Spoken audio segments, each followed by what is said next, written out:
Di awal cerita dilihatkan peperangan besar yang bernama Boshin, di mana kubu Tokugawa melawan pemberontak yang bernama Isshin Shishi. Perang ini dimulai dari politisi yang mulai memanas di antara kedua kubu. Alhasil peperangan itu terjadi. Perang tersebut sangatlah mencekam dan sungguh mengerikan, karena kedua kubu mati-matian untuk memenangkan peperangan tersebut.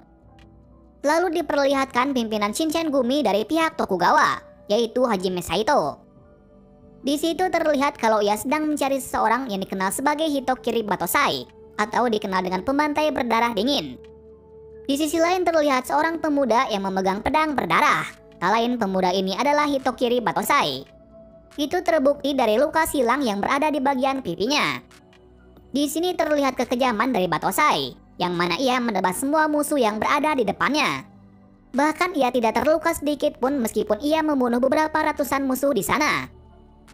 Bersamaan pula, muncul sebuah teriakan dari tempat lain. Ternyata teriakan itu adalah teriakan kemenangan dari pihak Tokugawa. Dan itu menandai bahwa era baru telah dimulai. Batosai yang melihat itu pun lelah dan mencoba keluar dari arena peperangan. Namun ia dihentikan oleh Saito, yang mana ia ingin berduel dengannya. Karena seorang samurai hidup dan mati dengan pedang. Namun Batosai hanya menghiraukannya saja. Kemudian Batosai menancapkan pedang ke tanah, yang berarti ia lelah dan tidak mau bertarung lagi, dan kemudian meninggalkan arena peperangan. Malam harinya terlihat kalau ada samurai yang masih hidup dalam perang tersebut. Ia juga tidak sengaja memegang pedang yang tertancap di sana.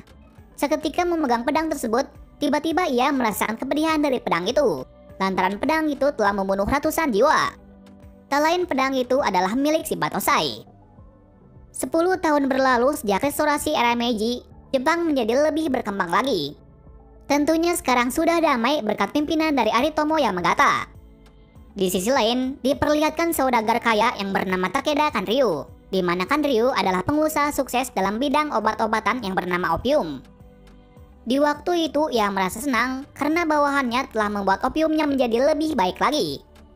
Namun di sini ia hanya membutuhkan satu orang saja, sisanya akan dibunuh. Dan orang yang ia pilih adalah seorang gadis yang bernama Megumi. Sisa bawahannya kabur. Kanryu mengirim Batosai untuk membunuhnya. Besoknya pimpinan Shinsengumi menyelidiki kasus pembunuhan tersebut. Nah, pimpinan dari Shinsengumi sekarang masih sama, yaitu Saito. Di sini Saito sangat mengetahui insiden tersebut, lantaran sejak dulu ia sering berurusan dengan Batosai.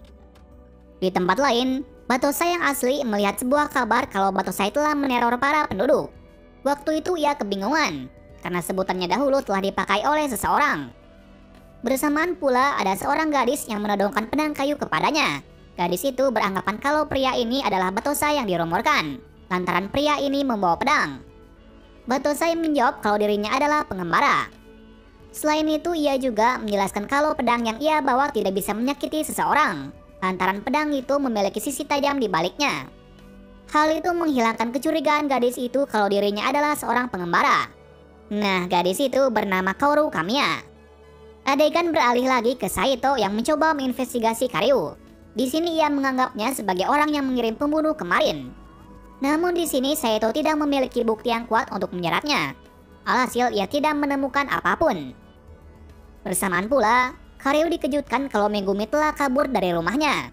Oleh karenanya ia memutuskan untuk mengirim bawahannya yang bernama Udo Jin-e. Ternyata orang ini adalah orang yang telah mengambil pedang Batosai kala itu. Dan sejak saat itu ia memakai nama Batosai untuk membunuh orang-orang. Di lain sisi, Megumi pergi ke kepolisian untuk berlindung dari kejaran Karyu. Namun waktu itu Jin-e datang ke sana dan membunuh semua polisi. Akan tetapi ia tidak bisa menemukan Megumi, karena Megumi telah kabur dengan memanfaatkan keriuhan yang dibuatnya. Di lain tempat, Kaoru kaget melihat polisi yang terluka akibat serangan pedang. Waktu itu juga ia melihat pelaku tersebut, yang mana ia menganggap pelaku tersebut mirip dengan poster buronan Batosai. Saat itu Kaoru mencoba untuk menghentikannya. Hal itu membuat marah Batosai dan mencoba membunuhnya. Di waktu yang tepat pengembara tadi menyelamatkannya. Jin-e yang melihat hal itu sangat terkejut, karena pengembara tersebut adalah Batosai yang asli.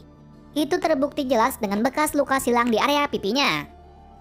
Kemudian Batosai asli pun membawa kabur Kaoru. Lalu Kaoru mengarahkan ke dojo yang bernama Kamiya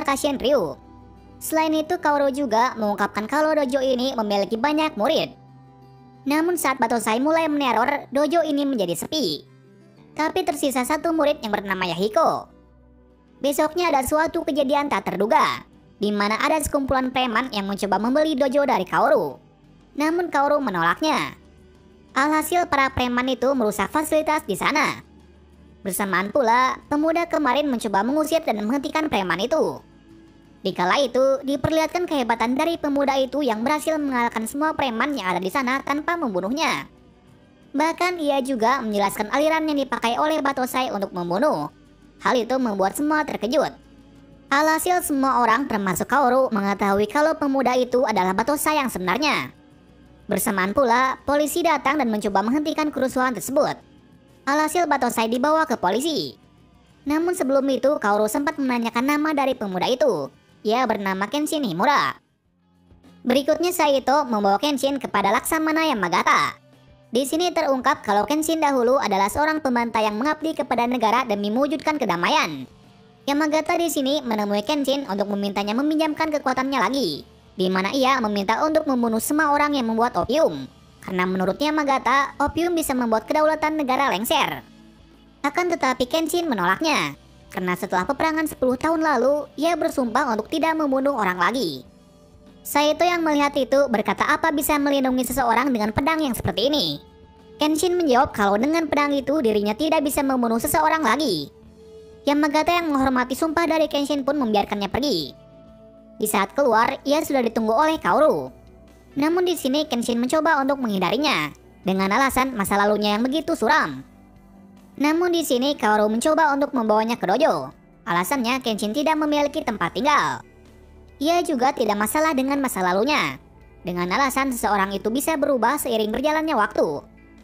Di saat sampai di dojo, Kaoru mengenalkan Kenshin kepada Yahiko, dan mulai dari sini Kenshin akan tinggal di sini.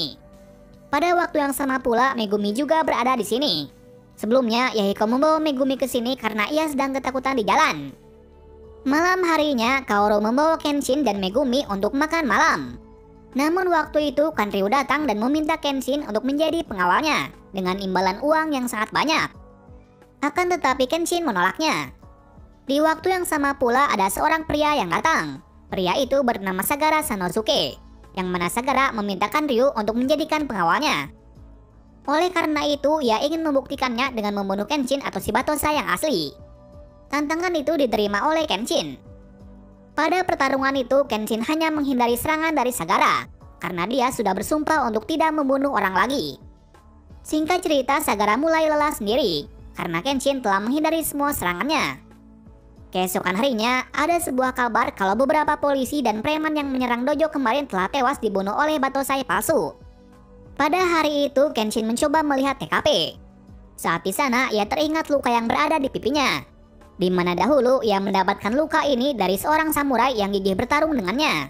Dan luka kedua darinya adalah istri dari samurai yang sebelumnya ia bunuh. Sejak kejadian itu, ia kebingungan mengenai apa yang dilakukannya salah atau benar, mengingat tujuannya melakukan itu hanya untuk perdamaian.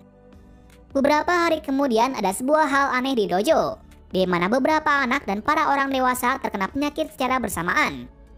Megumi yang mengetahui hal tersebut sangat kebingungan dan mencoba menyembuhkan semua orang. Dan ternyata dalang dibalik semua ini adalah Kanryu. Di sela-sela istirahat, Kenshin menemui Megumi dan bertanya tentang identitasnya yang sebenarnya. Ternyata Megumi terlahir di keluarga dokter yang terhormat. Namun sekarang keluarganya tidak ada karena telah dibunuh dalam peperangan. Sekarang ia bersama Kanryu agar bisa bertahan hidup meskipun tidak diperlakukan seperti manusia. Pada malam harinya, Kenshin merenungi ulah yang dibuat oleh Kanryu. Alhasil ia pun memutuskan untuk pergi ke kediamannya untuk membuatnya sadar. Di waktu itu Sagara juga mengerti perasaan dari Kenshin. Alhasil ia pun membantunya. Di saat yang sama pula Kaori mendapat kabar kalau Megumi telah pergi dari dojo. Ternyata Megumi pergi ke kediaman Kanryu. Namun di sana ia bukan kembali kepada Kanryu, melainkan ia mencoba untuk membunuhnya. Akan tetapi aksi dari Megumi digagalkan oleh bawahannya. Bersamaan pula, Kenshin dan Sagara datang untuk menyelamatkan Megumi. Namun mereka dihadang oleh beberapa samurai yang menjaga di sana. Akan tetapi Kenshin dan Sagara berhasil mengalahkan semua orang. Pada akhirnya mereka pun bisa masuk ke dalam. Waktu itu ada orang yang menghalangi mereka. Ia bernama Inui Banjin. yang mana Banjin dikenal sebagai petarung yang sangat hebat. Di sini Sagara meminta Kenshin untuk melanjutkan mencari Megumi, sementara dirinya akan bertarung dengan Banjin. Kemudian Kenshin juga dihentikan oleh seseorang, orang itu bernama Gen. Mau tidak mau Kenshin pun harus mengalahkannya. Singkat cerita, Sagara berhasil mengalahkan Banjin, sedangkan Kenshin dengan mudahnya mengalahkan Gen. Kemudian mereka melanjutkan perjalanannya. Akan tetapi mereka dihentikan lagi oleh Kanryu yang membawa senjata yang berbahaya. Bersamaan pula, Saito juga datang membantu. Alhasil mereka pun berhasil membuat Kanryu tertangkap. Berikutnya, Kenshin menemukan Megumi di salah satu tempat. Di sana Megumi memberitahu kalau Jin-e telah menyandra Kaoru. Hal itu membuat Kenshin marah dan pergi untuk menyelamatkan Kaoru. Pada waktu itu Kenshin tidak seperti biasanya. Bahkan ia sempat berpikir untuk mengingkari sumpahnya. Alasannya, ia ingin menyelamatkan Kaoru. Alhasil duel pun terjadi di sana. Waktu itu Jin-e terkejut kalau Kenshin sekarang serius. Di sini juga terlihat kalau Kenshin saat ini hampir kembali ke kepribadian yang lama. Nah, ketegangan mulai memuncak saat Jin-e membuat paru-paru Kaoru berhenti dengan menggunakan genjutsu. Hal itu membuat Kenshin semakin marah. Sampai akhirnya ia memutuskan untuk mengingkari janjinya, lantaran genjutsu itu terlepas saat si pengguna telah mati. Namun sebelum Kenshin mengakhiri Jin-e, Kaoru menghentikannya dengan alasan ia bisa selamat dari genjutsu ini. Hal itu membuat Kenshin pun berhenti. Sementara Jin-e yang melihat itu sangat marah. Lalu ia mencoba untuk membunuh Kenshin. Namun Kenshin telah membuatnya tidak bisa mengayunkan pedang lagi. Secara tak terduga, Jin-e membunuh dirinya sendiri. Film ini diakhiri dengan Kenshin yang membawa Kaoru ke dojo. Dan mulai dari sini, Kenshin membulatkan tekad kalau ia tidak akan melanggar sumpahnya.